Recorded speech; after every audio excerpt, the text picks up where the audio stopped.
Hello বন্ধুরা, শুভ দুপুর। এখন রান্না করব শিং মাছ।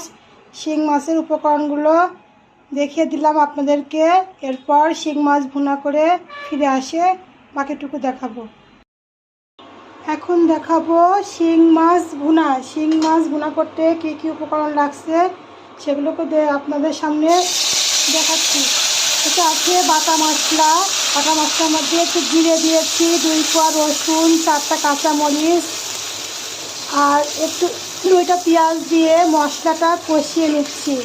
কষিয়ে নেওয়ার পর যখন তেল ছাড়বে তখন এই মশলার মধ্যে মাছগুলো ঢেলে দিতে হবে।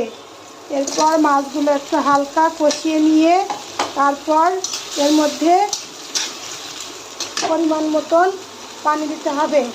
যারা যারা একটু বেশি ঝোল খেতে পছন্দ করেন তারা বেশি দেবেন, যারা একটু ভুনা খাবেন তারা একটু কম করে পানি দেবেন। হালকা ঝোল শুকিয়ে আসলে এবার এটা নামিয়ে নিয়ে পরিবেশন করব।